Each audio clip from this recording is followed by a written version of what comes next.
السلام علیکم ناظرین۔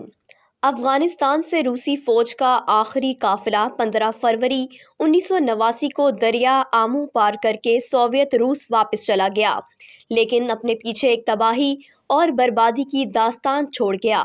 سینکڑوں چھوٹے بڑے کمانڈر افغانستان پر کنٹرول کے لیے آپس میں دست و گریباں ہو گئے۔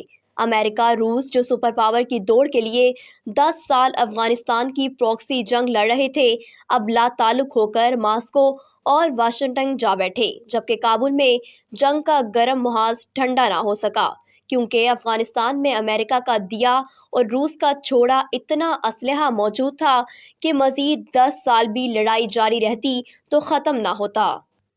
ایسے میں پاکستان اور سعودی عرب نے افغانستان کے بڑے کمانڈرز کو مکہ مکرمہ میں اکٹھا کیا۔ خانہ کعبہ کے سائے میں بیٹھ کر ایک معاہدہ طے ہوا۔ اس میں طے پایا کہ تمام افغان کمانڈرز آپسی لڑائیاں ختم کر دیں گے اور روسی اسلحہ جو زیادہ خطرناک ہے واپس کر دیں گے، لیکن ایسا ہو نہ سکا، جس کی ایک بڑی وجہ تھی پشتون اور تاجک گروہوں کی صدیوں پرانی دشمنیاں۔ افغانستان پر قبضے کے لیے جو پشتون اور تاجک گروہ باہم دست و گریباں تھے، ان میں 2 گروہ نمایاں تھے۔ تاجک کمانڈرز میں افغان صدر برہان الدین ربانی اور ان کے وزیر دفاع احمد شاہ مسعود تھے، جبکہ پشتونوں کے قائد گلبدین حکمت یار تھے۔ ایک چوتھے لیڈر عبدالرشید دوستم بھی تھے، جو مزار شریف پر اپنے 20,000 جنگجوؤں کے ساتھ موجود تھے۔ یہ کمانڈر سوویت جنگ کے دنوں میں روس کے ساتھ تھے، لیکن حکمت یار کو طاقتور ہوتے دیکھ کر انہوں نے پانسا پلٹا اور پشتون کمانڈر کی جماعت حزب اسلامی کے ساتھ مل گئے۔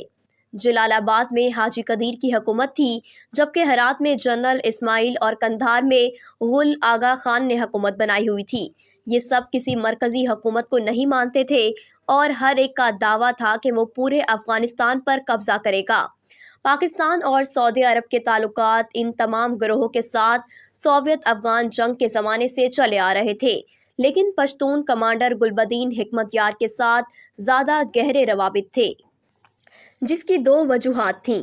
ایک یہ کہ افغانستان میں پچھلے 300 سال سے صرف پشتونوں کی حکومت رہی ہے، اور ویسے بھی افغان آبادی کا 40% سے زیادہ حصہ پشتونوں پر مشتمل ہے، جبکہ باقی گروپ بہت کم تعداد میں ہیں۔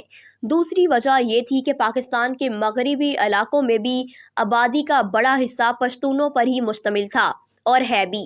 1994 میں حکمت یار اور رشید دوستم کے اتحاد نے کابل کا محاصرہ کر لیا۔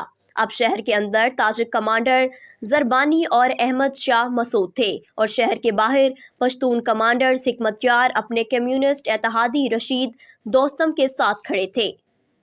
دونوں طرف سے شدید بمباری اور راکٹوں کا تبادلہ ہوا، ہزاروں شہری اور جنگجو ہلاک ہوئے، لیکن کابل فتح نہ ہو سکا۔ اس طویل لڑائی کا نتیجہ یہ نکلا کہ گلبدین اور دوستم کا اتحاد بری طرح ہار گیا اور پسپا ہونے پر مجبور ہو گیا۔ حکمت یار اس شکست کے بعد جم نہ سکے اور آخرکار تہران میں پناہ لے کر بیٹھ گئے۔ کابل میں ربانی اور مسعود کے فتح اتحاد نے بھارت اور روس سے تعلقات بڑھا لیے، اور یوں پاکستانی خفیہ ایجنسی ISI کے لیے ایک نیا چیلنج پیدا ہو گیا۔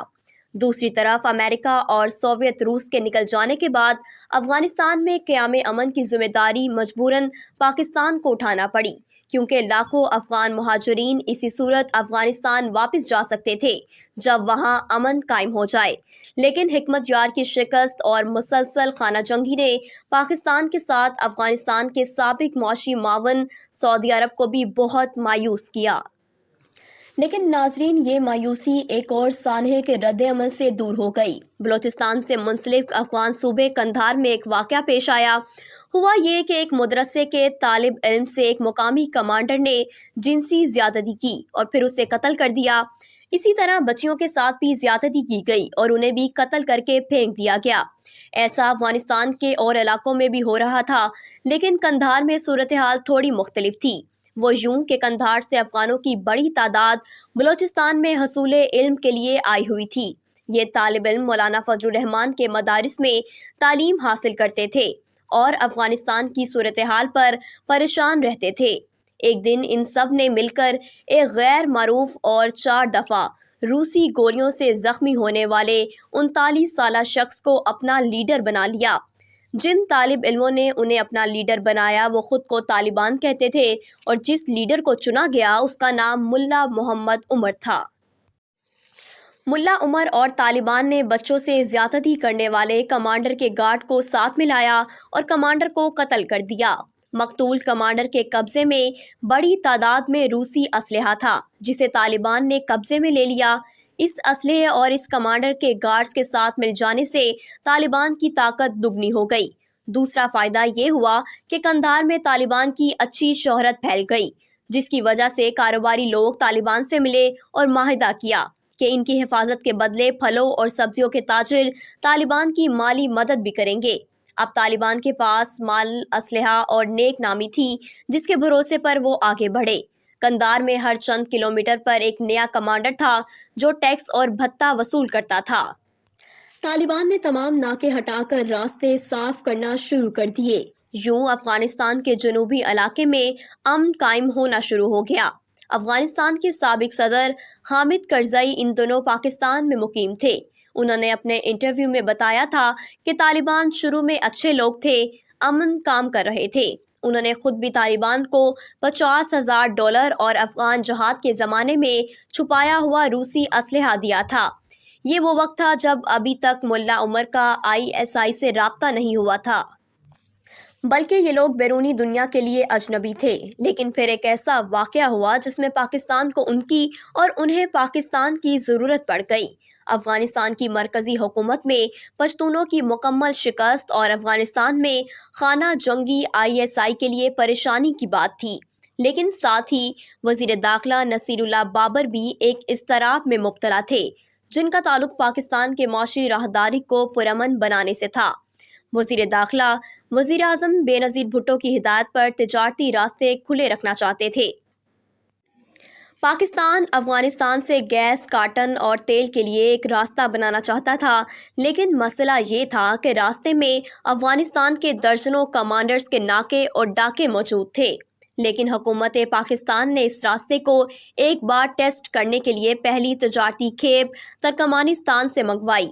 یہ 30 ٹرکوں پر مشتمل کاٹن سے لدی ہوئی کھیپ تھی، لیکن وہی ہوا جس کا ڈر تھا۔ راستے میں نامعلوم جنگجوؤں نے روک لیا، یہ قافلہ قید ہو گیا اور کاٹن کہیں رک گئی۔ ناظرین، اس معاشی مسئلے کا حل ایک ایسے فرد کے پاس تھا جو پیپلز پارٹی کا اتحادی، چیئرمین خارجہ کمیٹی اور سربراہ جمعیت علماء اسلام تھا۔ یہ مولانا فضل الرحمان تھا۔ مولانا کے بلوچستان میں مدارس تھے جہاں طالبان کا آنا جانا رہتا تھا اور وہ جانتے تھے کہ طالبان ہماری مدد کر سکتے ہیں۔ انہوں نے نصیر اللہ بابر کو اس کے بارے میں بتایا اور نصیر اللہ بابر نے طالبان سے ISI کے ذریعے رابطہ کیا۔ طالبان کو بھی لگا کہ اگر پاکستان کی مدد کی جائے تو ہمیں ایک مضبوط اتحادی مل جائے گا۔ چنانچہ طالبان نے پاکستان کی مدد کرنے کا فیصلہ کر لیا۔ کمانڈوز کا ایک یونٹ تشکیل دیا جس نے خفیہ کارروائی کرتے ہوئے اس کمانڈر کا سراغ لگایا جس نے پاکستانی قافلے کو یرغمال بنایا ہوا تھا۔ یہ کمانڈر طالبان سے لڑائی میں مارا گیا اور 30 ٹرکوں کا قافلہ طالبان کی حفاظت میں پاکستان پہنچ گیا۔ یہ طالبان اور پاکستان کے درمیان پہلا رابطہ تھا اور یہیں سے طالبان کو پاکستان اور سعودی عرب کی مدد ملنا شروع ہوئی۔ یوں سعودی عرب نے القاعدہ کو سعودی عرب میں داخل ہونے سے نہیں روکا اور یوں اس کھیل کا آغاز ہوا جو 9/11 تک چلایا گیا۔ طالبان کو سعودی گروپ القاعدہ کا پیسہ ملا، پاکستان سے سپورٹ ملی تو ان کے حوصلے جوان ہو گئے۔ 1994 کی سردیوں سے کچھ پہلے طالبان نے مشرقی افغان صوبے قندھار پر بآسانی قبضہ کر لیا۔ ستمبر 1995 میں ترکمانستان سے منسلک صوبہ ہرات بھی طالبان کے کنٹرول میں آ گیا اور یوں اب وہ راستہ بالکل صاف تھا جہاں سے پاکستان وسط ایشیا سے تجارت کر سکتا تھا۔ ہرات پر کنٹرول کے صرف 1 سال بعد بے نظیر بھٹو کے دور حکومت میں ہی طالبان نے کابل پر حملہ کر دیا۔ لیکن ناظرین، اس بار احمد شاہ مسعود اور ربانی کی فوجیں مقابلہ نہ کر سکیں۔ احمد شاہ مسعود کی فوجیں شمال میں وادی پنجشیر کی طرف پسپا ہو گئیں اور طالبان ایک فاتح کی طرح کابل میں داخل ہو گئے۔ لیکن یہاں سوال یہ پیدا ہوتا ہے کہ ایک دم سے طالبان اتنے طاقتور اور احمد شاہ مسعود جیسا کمانڈر جسے بیرونی مدد بھی حاصل تھی، اتنا کمزور کیسے ہو گیا؟ اس کی دو بڑی وجوہات تھیں۔ ایک یہ کہ طالبان پشتون تھے اور وہ زیادہ تر پشتون حکمران ہی کو حق حکمرانی دیتے تھے۔ دوسری وجہ یہ تھی کہ طالبان کو پاکستان اور سعودی عرب ہی نہیں بلکہ امریکہ کی حمایت بھی حاصل تھی۔ امریکی حمایت کی وجہ بزنس تھا۔ وہ اس طرح کہ ترکمانستان، افغانستان اور پاکستان میں ایک گیس پائپ لائن کا منصوبہ شروع ہونے کے قریب تھا، جس کا ٹھیکہ امریکی company union oil company of California کے پاس تھا۔ Union oil company of California صرف کاروباری ادارہ ہی نہیں تھا بلکہ یہ امریکی خفیہ ایجنسیوں کا اعلیٰ کار بھی تھا۔ اس کمپنی میں امریکی حکومت اور فوج کے خفیہ اہلکار کام کرتے تھے اور شاید اب بھی کرتے ہوں۔ اس کمپنی نے طالبان کے کابل پر قبضے سے پہلے ہی قندھار میں دفاتر بنا لیے تھے۔ اور ناظرین، آپ کو یہ بھی بتاتے چلیں کہ ان کا مرکزی دفتر قندھار میں اسامہ بن لادن کے کمپاؤنڈ کے بالکل سامنے تھا۔ طالبان کے مخالف کمانڈر احمد شاہ مسعود نے ایک خاتون صحافی کو انٹرویو دیتے ہوئے کہا تھا کہ طالبان کو امریکی آئل کمپنی مالی امداد دیتی ہے، اور ان کا دعویٰ تھا کہ ان کے پاس اس کے ثبوت بھی ہیں۔